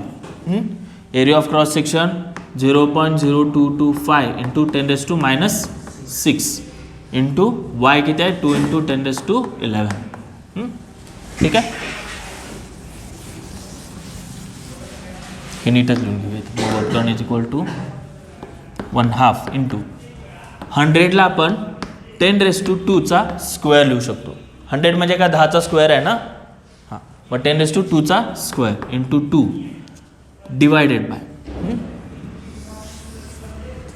0.0225 इंटू 10⁻⁶ इंटू 2 इंटू 10⁻11 काय ही वायची व्हॅल्यू आहे. ठीक आहे. हां, मग आता यात काय काय कॅन्सल आउट होतं बघू पहिल्यांदा. काय काय कॅन्सल होईल. हा 2 कॅन्सल होईल की नाही. हा 2 कॅन्सल आउट होणार. ठीक आहे. हा 10⁻²चा 2 म्हणजे हे काय होणार मग 4 होणार ना 10⁻⁴. ओके. ठीक आहे. आता इकडे जरा बघूया. आता हे 10⁻⁻⁶ आणि हे 10⁻11 आहे. किती होणार मग त्याचं 10⁻⁵. 11 - 6 म्हणजे 5 होणार. आता ह्या 2 याला मल्टिप्लाय करूया. किती होणार आहे 0.2×5 10 0 कॅरी 1 2 to the 4 प्लस 1 किती 5 4 0.0450 इंटू 10⁻⁵. ठीक आहे. हां, मग काय करूया ह्यांना 2 डिजिट्स इकडं नेऊया आपण. 2 डिजिट्स इकडं नेऊया घ्यायचं. मग काय होणार 10⁻⁴ इंटू 4.5 इंटू 10⁻⁻, किती होणार आहे 2 डिजिट्स नेल्यामुळे इथं 10⁻⁻² इंटू 10⁻⁵. हे का करतोय मी कारण आपल्याला परत लॉग टेबल यूज करायचं असतं पेपरमध्ये. आपण हे असं म्हटलं तर हे बरंच कॉम्प्लिकेटेड होतं आपल्यासाठी. सो काय करूया ह्याला सिम्प्लिफाईड करण्यासाठी बघूया असं. मग हे 4.5 कारण आपल्याला पण माहिती आहे की कॅरेक्टरिस्टिक ह्याचे घ्यायचं म्हटलं तर हे बार 2 बार 3 असे पॉईंट्स येतात. मग ह्या सेक्शनमध्ये बारला डील करण्यापेक्षा असं डील केलेलं ठीकच ना आपल्याला. मग इथं आपल्याला डायरेक्टली कॅरेक्टरिस्टिक्स 0 पॉईंट मिळते इथे. मग हे हँडलिंगसाठी आपल्याला बेटर पडतं. मग हे 10⁻² आणि 10⁵ किती होणार मग हे किती होणार 5 - 2 किती 10⁵ आणि इंटू 10⁻² किती होत आहे -3 की +3 हां 10⁻³ हे 4.5 आणि हे 10⁻⁴. आता ह्या दोघांचं डिव्हिजन करता येईल ना तुम्हाला. आता 10⁻⁴ 10⁻3 म्हणजे काय लिहिता येतं आपल्याला इथं की 10⁻⁴ इंटू 10⁻² हे -3 होतं. हे डिनॉमिनेटर आहे ना, न्यूमिनेटरला नेल्यावर याचं असं लिहितं 10⁻⁻3. मग हे काय होणार तुमचं 4.5 वर्क डन. मग टोटल वर्क डन किती होत आहे हां म्हणजे 10/4.5 10/4.5 आणि हे सॉल्व केल्यानंतर तुम्हाला 2.22 ज्यूल्स मिळते. आता लॉक टेबल आणलेलं नाही आहे तुम्ही, तेव्हा आता राहू दे. नेक्स्ट टाईम येताना लॉक टेबल घेऊन यायचं आहे कंपल्सरी. वर्क डन कसं काढलं काय आलं. सो लाईट डाऊन लिहा पटा.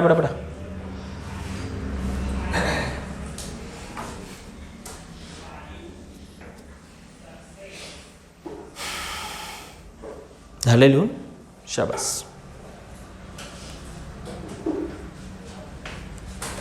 कॅल्क्युलेशनमध्ये थोडंसं हे दाखवायचं, क्विकनेस दाखवायचं आहे आता, कारण नंतर वेळ मिळणार नाही आपल्याला.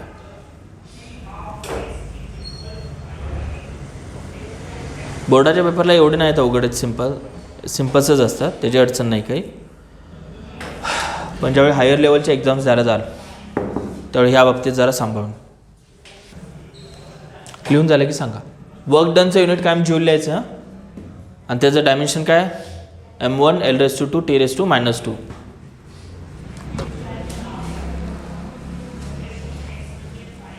ज्यूल आणि न्यूटनचं कायम लक्षात ठेवायचं, त्याच्यावरून बाकीचे काढता येतात.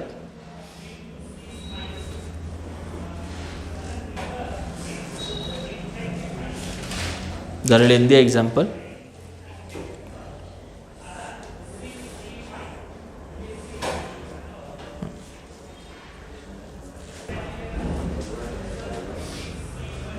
झालं.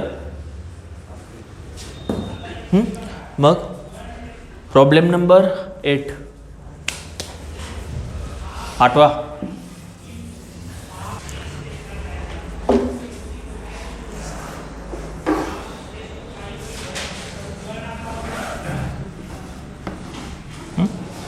A complete wire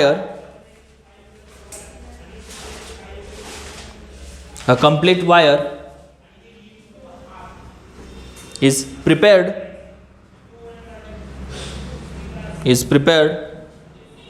by joining a tungsten wire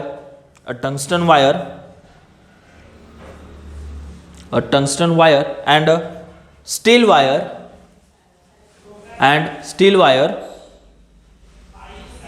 end to end.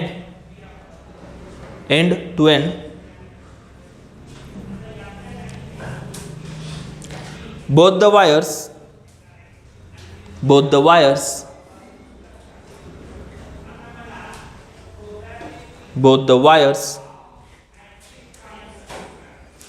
are of same length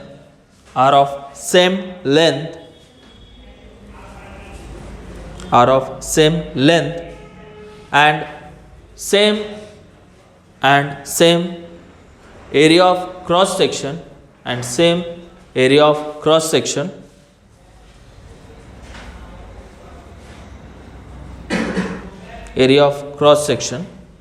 if this composite wire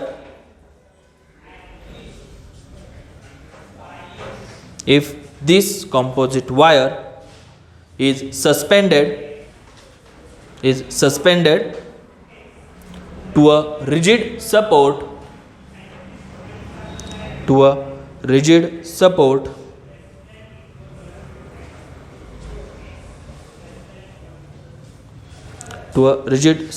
and force is applied to its free end, and force is applied to its free end. It gets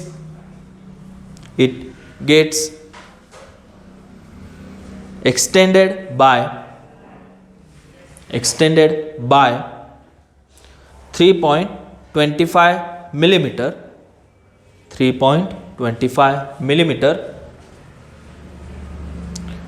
Calculate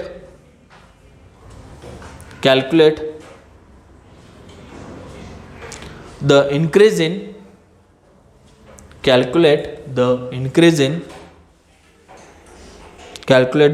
in length of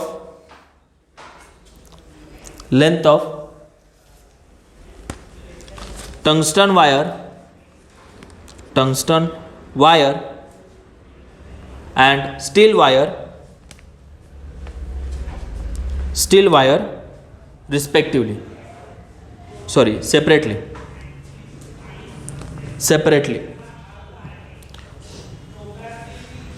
Young's modulus of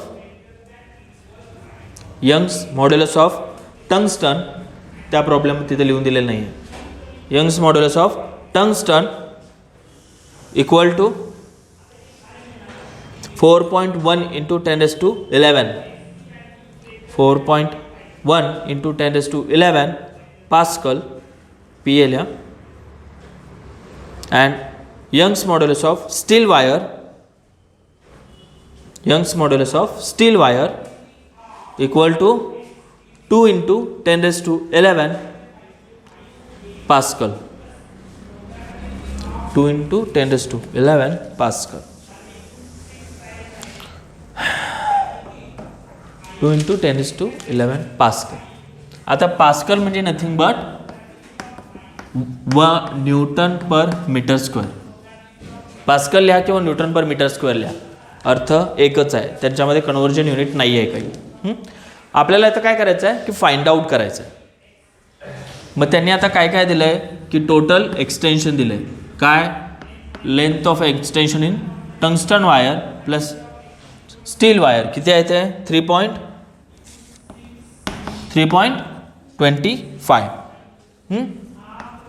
कशात आहे 3.25 millimetre. Okay हां. आणि YT म्हणजे tungsten वायरचा Young's modulus आणि steel वायरचा Young's modulus काय काय आहे. टंगस्टन वायर किती आहे 4.1 into 10 raised to 11 newton per metre square. आणि स्टील वायरचं किती आहे मग 2 into 10 raised to 11 newton per metre square. ठीक आहे. आता यंग्स मॉड्युलस कशात आहे न्यूटन पर मीटर स्क्वेअरमध्ये. मग ह्याला आपल्याला कशात कन्वर्ट करायला लागणार मीटरमध्ये. मग हे काय होणार 3.25 into 10 raised to -3 metre. Okay. पहिल्यांदा सगळ्यांना एका युनिटमध्ये आणलं. हे आलं ध्यानात. आता ह्या प्रॉब्लेममध्ये नक्की काय केलं माहिती आहे का त्यांनी की 2 वायर्स आहेत कुठल्या एक टंगस्टनच्या स्टीलची आणि त्यांना एकमेकांच्या भोवती असं गुंडाळलं आणि गुंडाळून एक त्यांचे कॉम्पोजिट वायर तयार केले. जसं तुम्ही कॉपरचं बघता ना की कसं एकमेकांवर असं बांधून तयार करतात इलेक्ट्रिशियनची कामं बघताना. हां तसंची वायर तयार केली त्यांनी की ह्याने एक स्टीलची घेतली आणि कॉपरची घेतली आणि त्यांना पेरगाळून एक कॉमन वायर तयार केली. आणि त्या कॉमन वायरचं तुमचं टोटल एक्सटेन्शन किती आहे 3.25 10 raised to -3 आणि हे YT आणि YS दिलं आहे. ठीक आहे. आता इथं अडचण काय आली आपल्याला की आपल्याला या सेपरेटली LT आणि LS फाइंड आउट करायचे आणि इथं आपल्याला ना फोर्स दिला आहे ना एरिया ऑफ क्रॉस सेक्शन दिला आहे ना अजून काय. फक्त म्हटलं आहे काय त्यांनी same length same area of cross section असं म्हटलं होतं आणि सेम लोड आहे म्हणजे सेम Fची व्हॅल्यू आहे. मग आपल्याला काय करूया की आपल्याकडे एक फॉर्म्युला आहे काय Y is equal to F into L divided by A into small L. हा मगाशीच हा फॉर्म्युला वापरला होता ना आपण. हा फॉर्म्युला मगाशी वापरला होता. हा आता या फॉर्म्युलामध्ये आपल्याला एक माहिती आहे की फोर्स कॉमन आहे, लेंथ सेम आहे म्हणून म्हटलं आहे, area of cross section same आहे म्हटलं आहे. मग डिपेंड कशावर आहे? फक्त एलवर आहे ना. हां मग आपण काय करूया, वाय टी तुमच्या टंगस्टन वायरसाठी F into L into A into in extension L T, आणि स्टीलसाठी कसं लिहिणार मग F into L into A into L of S. मग आता काय करायचं आपल्याला की हे जे कॉमन आहे तिथं एफ एल आणि ए हे काय करायचे आहेत? कॅन्सल आउट करायचे. मग काय करूया त्यासाठी, या दोघांचं डिव्हिजन केलं तर एक कॅन्सल होतील नाही डिव्हिजन, कारण आपल्याला ह्यांच्या काही व्हॅल्यू माहीत नाही त्यामुळे ह्या आपल्याला काढून टाकाव्या लागतील. मग आपण काय करूया, या दोघांचा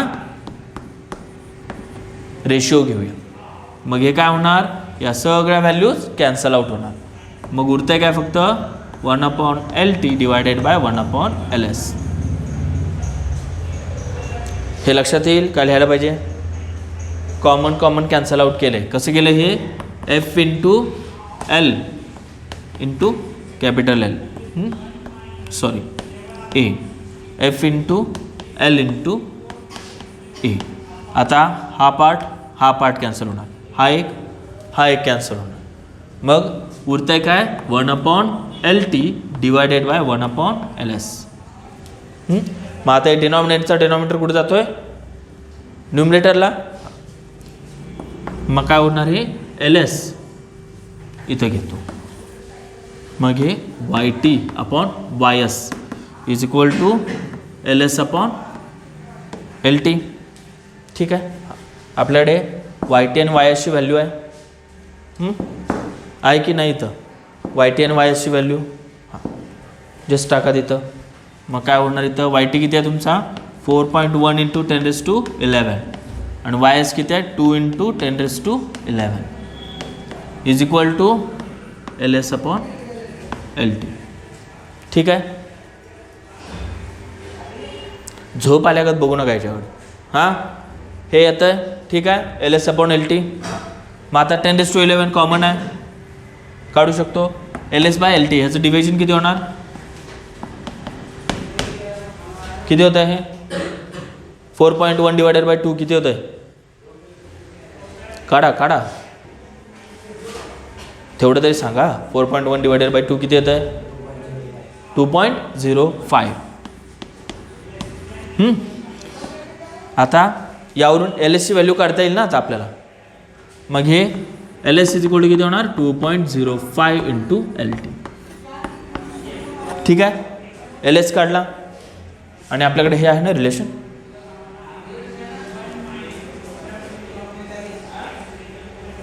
आहे ना इथं, जस्ट ते इथं टाकायचं आहे आणि फाइंड आउट करायचं आपल्याला काय आहे ते. आलं आहे ध्यानात. सो करा मग, इथपर्यंत लिहून घ्या, आधी तिथपर्यंत लिहून घ्या LS पर्यंत. मग आणि LS आणि LTच्या व्हॅल्यू घालू त्यात.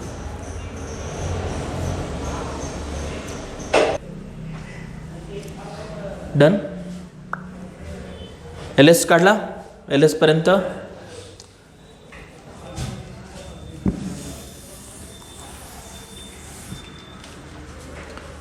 आता LS किती आहे तुमचा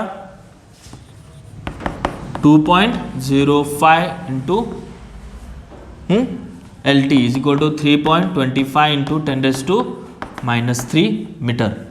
ठीक आहे, हे रिलेशन वापरून मी इथं लिहिलं. कसं आहे, LS ची व्हॅल्यू इथं आहे, ती घातली याच्यात मी. पॉईंट येतोय लक्षात.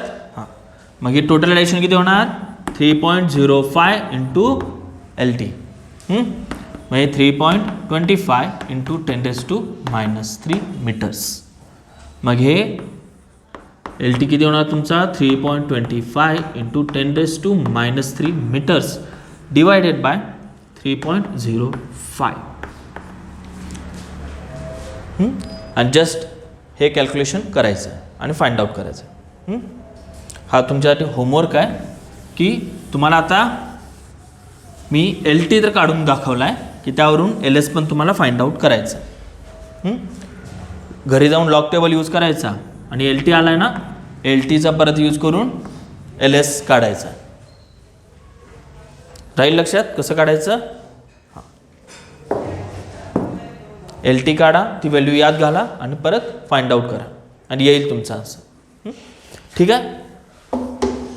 आज आपला इथं घ्या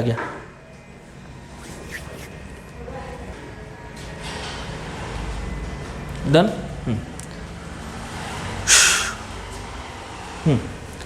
हे बघा, हे तुम्हाला होमवर्क आहे. एल टी काढा, त्यावरून एल एसची व्हॅल्यू फाइंड आउट करा. बॉईज लक्ष द्या इकडं. काय झालं आपला इथं मेकॅनिकल प्रॉपर्टीज ऑफ सॉलिड्स हा चॅप्टर इथं संपतोय आपला. ह्याचे प्रॉब्लेम्स घेतलेले आहेत मी. आपल्या बुक्सच्या खाली बरेच सोपे प्रॉब्लेम्स आहेत, काही अडचण नाही आहे. हे त्यातले काही सोडवून दिलेले आहेत. ठीक आहे.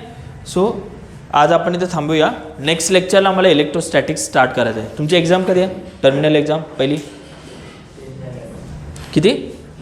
10 जानेवारीला. आणि सिलेबस कसा आहे? इलेक्ट्रोस्टॅटिक्स, ग्रॅव्हिटेशन नाही माहीत.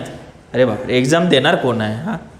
सो कसं आहे की आपल्याला नेक्स्ट टॉपिक इलेक्ट्रोस्टॅटिक्स स्टार्ट करायचं आहे. नेक्स्ट टॉपिकमध्ये खूप काही नाही आहे, सोपा आहे चॅप्टर. जास्त जे अवघड आहेत, जो काय अवघड पार्ट होता तो ऑलरेडी रिड्यूस सिलेबसमध्ये कट झाला आहे. सो चॅप्टर येणारा आता आपला सोपा आहे, काही अवघड टेन्शन घ्यायचं नाही इलेक्ट्रोस्टॅटिक्समध्ये. ठीक आहे. आज आपण इथं थांबूया. नेक्स्ट लेक्चरला पुढचं कंटिन्यू करू.